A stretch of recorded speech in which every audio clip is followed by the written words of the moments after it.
On this edition of City Focus, we update you on the construction of the downtown park and amphitheater.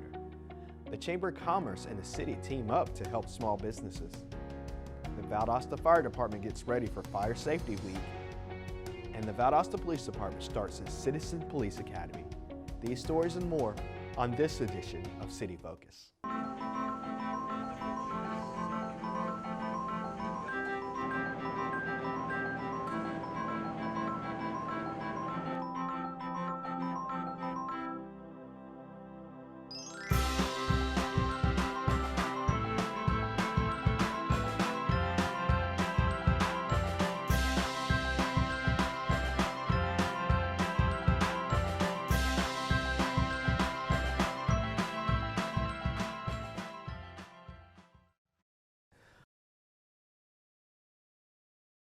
Welcome to City Focus. I'm Marcus McConico, the media coordinator for the City of Valdosta.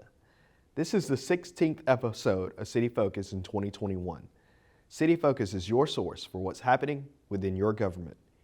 Here are the most important topics that are happening in the city. The City of Valdosta's Public Works Department is looking for volunteers to help clean the headstones of veterans buried at Sunset Hill Cemetery. They plan to have two events each year, one in the spring and one in the fall. The one in the fall will be close to Veterans Day every year. The one in the spring will be close to Memorial Day every year. That way it's kind of a way to show appreciation to our fallen soldiers for what they did in the past. Over the years, headstones become dirty from being outside in the weather. The staff at Sunset Hill can't keep all 66 acres of headstones clean in addition to all their other responsibilities. Our weather here, rain, hot, mold accumulates on the stones.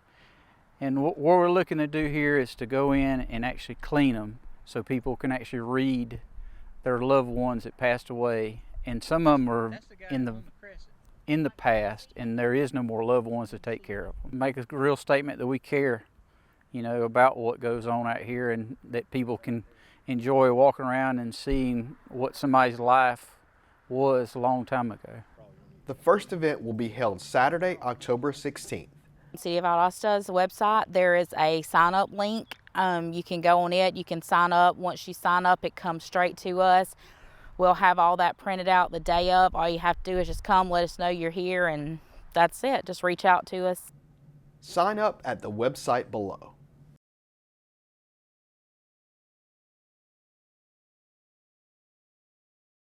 In celebration of Fire Prevention Week, Pineville Elementary School held a door decorating contest. The contest was judged by Fire Chief Brian Batwell, City Councilman Tim Carroll, and Fire Safety Educator Sharina Farrell, who all had a fantastic time looking at the artwork on the doors. The first place winner was Dr. Danielle Cross, first grade class, for their amazing messaging and creativity. All participating classes were surprised with cupcakes as a special thanks for helping spread awareness on fire safety. The City of Valdosta would like to thank everyone who has participated in Fire Prevention Week. The Valdosta Fire Department visited Pineville, St. John's, and W.G. Nunn elementary schools, along with Untitled Charter Academy, during Fire Prevention Week to talk to students about fire safety. The department demonstrated many skills that students should know in case of a fire, like calling 911 and finding a safe place to wait in case of emergencies, such as with a neighbor. Students were also taught the friendly firefighter, which is a lesson on recognizing fire personnel and teaching children not to hide during a fire so that the firefighter can find and rescue them if trapped in a fire. The Valdosta Fire Department hopes that these lessons will teach children how to behave in case of emergencies so they can get everyone out in a safe and timely manner.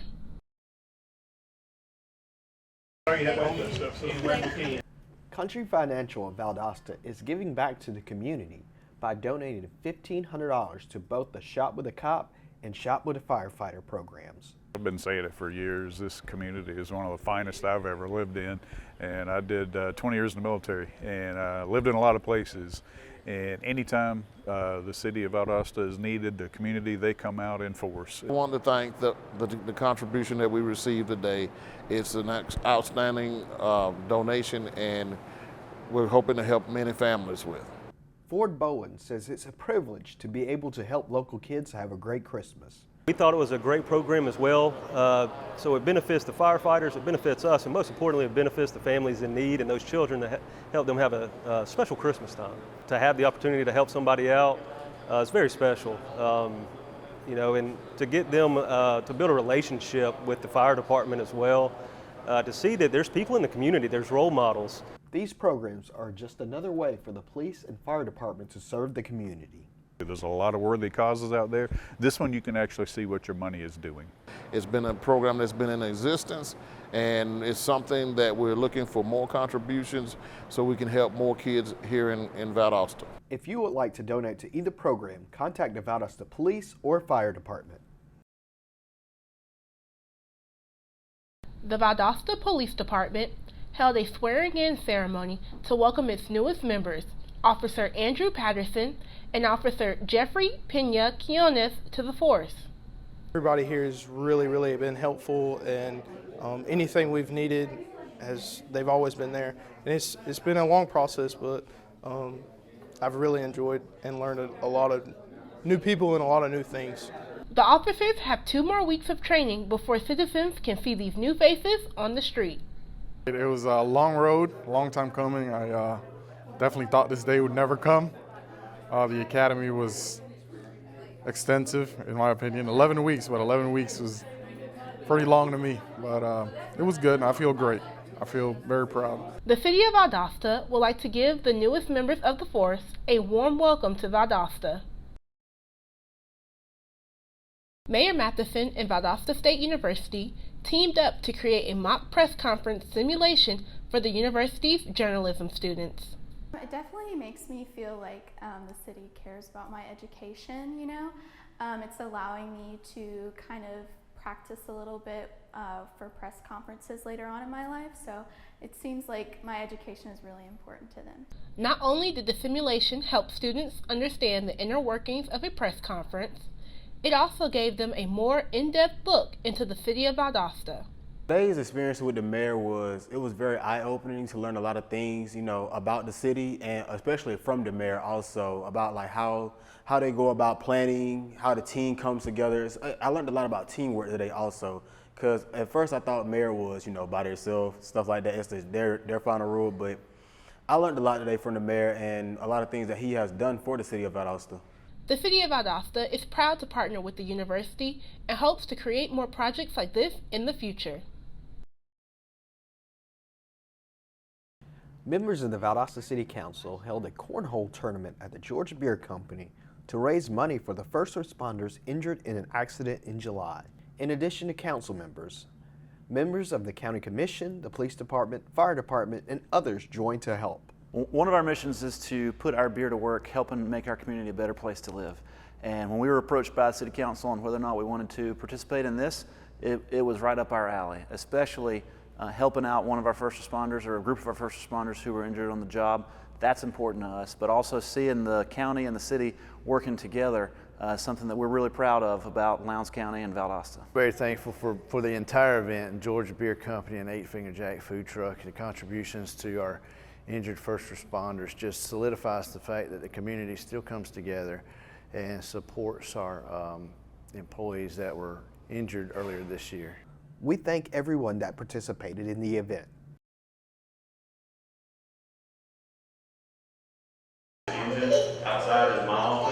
During Fire Safety Week, the Valdosta Fire Department hosted several station tours for kids from all over Valdosta and South Georgia. We have them quite regularly during Fire Prevention Week, but we enjoy showing the kids through the station, giving them a tour of it, showing them a video about fire safety, and then also showing them the equipment on the truck. Members of the department are excited to have the tours back after taking a break because of COVID-19. It is nice to have them again because again before we were so restricted. We're still taking proper precautions during these times, wearing our mask, making sure we're social distancing the best we can. In addition to teaching the kids about fire safety, the firefighters are happy for a chance to interact with the kids again. The favorite part is just hearing the kids' questions, when they really get involved, and just hearing their responses and being able to educate them, like I said, in unique ways. whether it be, like I said, from the videos or doing Friendly Firefighter, getting them involved with that. For more information, contact the Valdosta Fire Department. The Valdosta Latino Association held a Latino Expo for the Valdosta community. One vendor at the festival was Engine 5 with the Valdosta Fire Department. The visit came during the department's Fire Prevention Week and served to act as a bridge to a community that often goes underrepresented. We are here today to get our Latino community together. We're here to merge everybody that is involved with the Latino community and the community itself to come out and just enjoy today. And it is Hispanic Heritage Month, so we decided to do it during here and just kind of to get together and get to know one another. The cultural festival featured live food, music, and various vendors to help the community better understand the Latino culture and their value to the community. It is so important. These vendors that have came today have so many services, not only for the Latino community, but for everyone. And of course, they have Latino individuals who work amongst them, who understand what the Latinos have been through and who have been there in their steps before. So I think it's just so good that they come out and just speak to everybody and give them their knowledge and their background and what they've experienced. So I think it's great that they come. The Valdosta Fire Department would like to thank the Valdosta Latino Association for the warm welcome into their community. In honor of Fire Prevention Week, members of the Valdosta Fire Department visited Pineville Elementary School to read to students while also educating them on fire safety. It is always important for children to learn and understand what to do in case of fire emergencies, as it could save their lives. In addition, members of the department were able to observe the students as they practiced their fire drill procedures as part of Georgia's statewide Fire Drill Day. The Valdosta Fire Department would like to thank everyone for participating in Fire Prevention Week and can't wait for next year's festivities.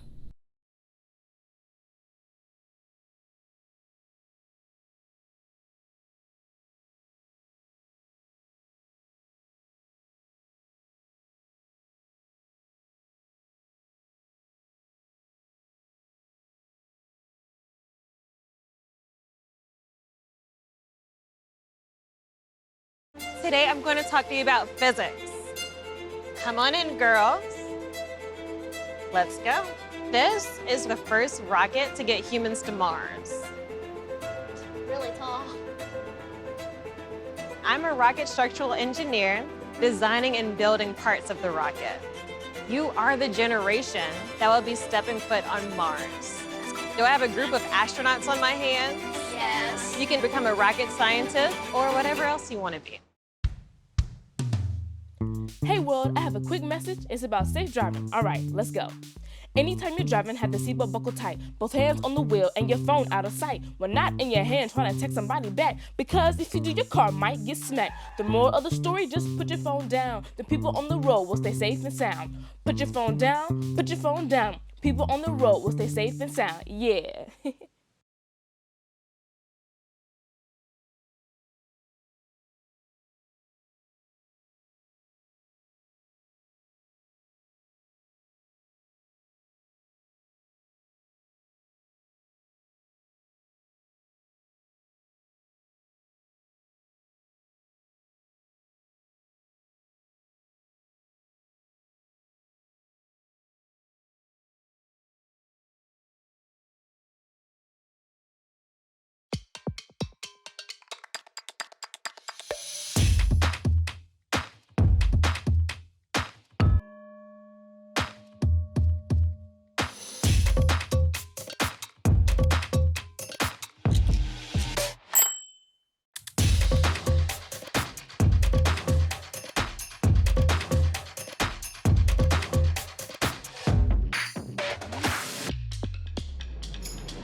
COVID-19 has changed how we vibe. Now it's time to take the first step that lets us get back to getting ticks instead of watching flicks. Before we can safely get out there, we need the facts. As COVID-19 vaccines become available, you may have questions. Is it safe? Should I get it? Is it free? It's okay to have questions. Now get the facts about COVID-19 vaccines at getvaccineanswers.org so you can make an informed decision for yourself and for your crew.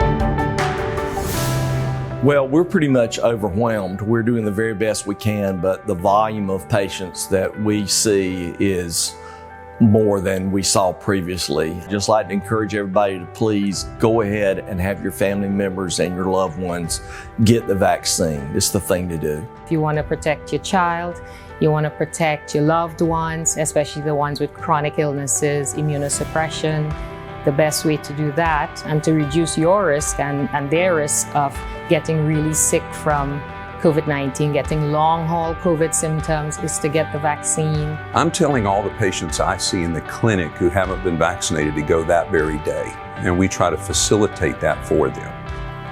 And then tell them to take extra precautions for the following 28 days, at least until they've developed some antibodies. As short as a month ago, we had single-digit numbers in the hospital, and these numbers have exponentially increased over the last few weeks. So there is definitely a lot of community spread. So the biggest appeal that I would make to anybody is the same appeal I make to all my patients. I've been vaccinated, my wife's been vaccinated, I made sure my parents got vaccinated. My kids, as soon as the age range is eligible for them, will be vaccinated. Everybody broadly across my family, I've made personal phone calls to and ensure that they got vaccinated. I would never do that to people that I love more than anything if I was concerned about the safety or efficacy of the vaccine, and of course wouldn't take it myself. The main reason why I'm recommending vaccinations for patients is obviously it's cutting down on the amount of infection, the amount of transmission rates, and keeping people alive.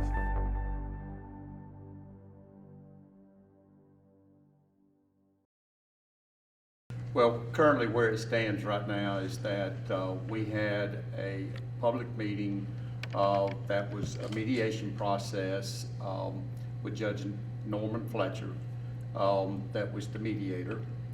We had great success, we felt like, that came out of that mediation. And at the end of the mediation, we had a document that we had all agreed to fundamentally, but we had some adjustments that we chose that we'd like to make with that. We've done that over the next couple of weeks between the mayor and I, and that's where we're at currently at this time. We have approved the language on the county side. The city has approved the language on the city side. And so now we'll be moving forward with that document to the respective attorneys, and then they'll be working through the rest of the SDS agreement. That's absolutely accurate. And again, if you think mediation's easy, it's not. It was 2 days worth of waiting to see what they send back, waiting to see what that we'd agreed to. The language that we did agree to that day, we got through. We did a special call meeting on a Monday to make sure it's coordinated with the actual scheduled meeting for the county commission on a Tuesday, so we could do it back to back like that, and that was even fun to watch work out. Yes. So now Bill and I's task is to make sure it stays on track over the next couple of weeks while the lawyers actually put it to paper, and keep that thing moving forward. And then we'll all kind of do a nice joint celebration and call this thing over for the next 10 years. Yeah, the law requires that the county has the responsibility of putting the SDS agreement together with the Form 2s and complete. We will be working on that, and hopefully by the end of next week, we will be able to deliver the SDS with all the Form 2s over to the cities. They will then have the opportunity to review the entire document to make sure that it reads as we have discussed, and then if that's the case, I am sure I'll get notification from Mayor Matheson at that point that we're good to go. And then the county will begin to put together the resolution to adopt it, and then we'll all come together and actually sign the documents. It requires the largest city, of course, Valdosta, and then it requires 2 additional smaller cities to agree to it as well. and we will get that accomplished, and then hopefully we'll be able to come together with a joint meeting and officially sign the documents, and then send them off to DCA for their review and for their approval as well. Yeah. And listen, we got this thing done, and I think Bryce for the Daily Times got to witness it. Excuse me. He got to witness it firsthand. This isn't critical of lawyers, but we got this done because day 2, both the city and the county agreed to send the lawyers out of the room and speak to each other like friends and neighbors. And with that, we made great progress. Of course, the lawyers are critical to getting this thing to the finish line, but that day we felt that they were getting in the way with legalese, and I think that was where we made the major progress that day. Well, it was a good move, and we both were thinking along the same lines. I had a conversation with Justice Fletcher on the front end that if we got to a point to where we wanted to ask the lawyers to step out, and then the cities and the counties then come together for a meeting together to discuss these issues, then he was in complete agreement with it. And then right shortly after that, then the city came in and came over to the county with Justice Fletcher and said, here's what we've worked up. We'd like to have a conversation just between the city council, the mayor, the chairman, and the county commissioners that were present, and then we can hopefully move forward, which is what we've done. It feels good. Yeah, we had some very good open discussions in regards to this to get to where we're at today. And how does it feel finally being able to kind of reach that finish line to this agreement? We're holding our breath right now. That's correct. 2 weeks from now, we'll be fist pumping and celebrating it really. Yeah. It does feel good that we were able to get to this point. I mean, this has been a long process, as you all know. It has taken us quite a while to get here. I feel like personally one of the best things that we both equally wholeheartedly agreed on is that once this agreement has crossed the finish line, this will be a 10-year agreement between the cities and the counties. So we will not have to revisit this issue again for 10 years. Yeah, and that's actually the meat of why it takes so long for something like this to come together. We're not doing it that day for ourselves, the next day. We're doing it for people 10 years down the road. We're saddling people with an agreement that is in place for the next 10 years, and that's why it's tough.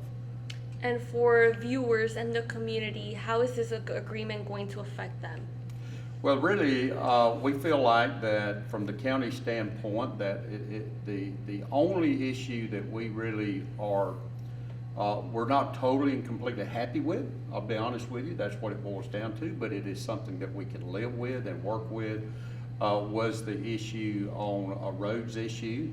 We will be moving our funding source for the maintenance of unpaved roads in the county. We will be moving that out of the general fund. We will be looking for other resources of funding, whether it be T-SPLOST, SPLOST funding, those sort of things, to pay for the maintenance on those unpaved roads. Outside of that, I felt like that the water and sewer issue, which has been the elephant in the room for quite a while, I feel like that the language there is good for the cities as well as good for the counties, and we can live with that very well. So the county is making a concession as far as the roads go, and I believe that was what got us across the finish line at the end of the day. Yeah, and I'll go back to, I think what the average citizen will notice is there's no more lawyer bills being put toward this settlement or these agreements. What they're going to notice on a daily basis will be nothing. The city and the county, we're already working together like champs on every single matter, recycling. Absolutely. There's 1,000 things that we do well together every single day. So that now that this is out of the way, perception will be the only thing that changes. Well, I feel like then at that point that yes, the perception will change, and that is where we stand at right now, because we've had this issue with SDS hanging over our heads for so long. It creates that perception that the city and the counties do not get along. False. But that is truly false. I mean, we work together, our staffs work together very, very closely on issues that has to be dealt with on a day-to-day basis. And so we, outside of the perception of the fact that SDS has been this cloud over our heads, we get along very well. We will continue to do that because we all live in the same community. And so we will continue to work together to make this community as good as we can possibly make it for the citizens that live within this community. You might have asked, why is there a mitigation between, the city and counties in the first place here? how is there mitigation before? Well, you have the mediation because it creates a process that allows you to actually come together as elected officials and as staff to begin to truly discuss the matter. The mayor and I and the previous mayor, Mayor John Gale, we had conversations just about every time we would get together in regards to where we were at with SDS, what we thought we could work through and those sort of things. But at the end of the day, it takes both city councils and it takes the county commissioners to be able to make those decisions and come together. So mediation was the opportunity that we're at a stalemate on a couple of issues to be able to come together, spend 2 days of trying to work through these issues and see if we could get to something that we both could agree, which we were successful in doing that. And then for county roads, you said that y'all aren't going to be using the general fund revenues for that anymore. So is there going to be more money to use in the general fund because of this? And where potentially could that money go? Well, that's too early to say right now. This certainly will change our budgeting process. Of course, our budget runs from July 1 to June 30. We're currently roughly in the middle of this current budget cycle. The intent of this is that, of course, the changes will be addressed throughout the budget process as we move to July 1 of next year, and then at that point, the monies then will be adjusted. I can't tell you exactly how it will be done, but yes, that's really what it boils down to. Those decisions are to be made later as far as how the county will move that funding around. They got a scary good finance lady in Stephanie Black. Yep. She's way ahead of them. Yeah. And then there's also a lawsuit between the city and county, so that goes away with this, should all things go well, right? And there's not a lawsuit between the city and the county. Correct. It's the county and DCA, and yes, DCA is, I believe, and I'll let Bill speak to that, is DCA has agreed that if we got to the finish line, that would drop. That is correct. That's my understanding as well. Gotcha. And why did that lawsuit come up in the first place? Well, the lawsuit came up primarily because we had a disagreement with DCA's decision that the SDS agreement, short of any other word, turned into a pumpkin on a particular date. We felt like that it said, the document stated that that you review, revise, if necessary. We did all the reviewing. The county's initial position, and this is going on back, but the county's initial position was that the document was a good document. What we had worked, it worked for both the cities and the counties. We didn't really have any issues with it. That was our position. However, it started certainly with Mayor Gale from that standpoint, that he felt like that there was some items that needed to be discussed. And so we moved and worked through those items over the period of time, and we finally got down to the point to where we just had a couple of issues that needed to be addressed that we could not agree on at this point. So consequently, that was the second mediation, and so that's the short story of how we got to where we're at today. Any other questions? Anything else you guys want to add? I would just add again that it's very exciting that this process is coming to an end. We want to try to do anything that we can to move the perception away that the city and the county does not get along, which is the furthest thing from the truth that we stated before. So it will be a good day when we're able to get the document signed and we can move forward. I pray that there'll be no stumbling blocks between now and that time, but we're working diligently to move it forward with the hopes that there will not be any stumbling blocks, and we'll be able to get this taken care of in the short term.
This concludes another edition of City Focus. Be sure to visit our website, valdostacity.com. Like us on Facebook, Valdosta City Without Limits. Also join next door for city updates. Follow us on Twitter and Instagram at City of Valdosta, and subscribe to our YouTube channel, Metro 17 Valdosta, to watch City Focus on demand. Thanks for watching. We'll see you next time here on City Focus.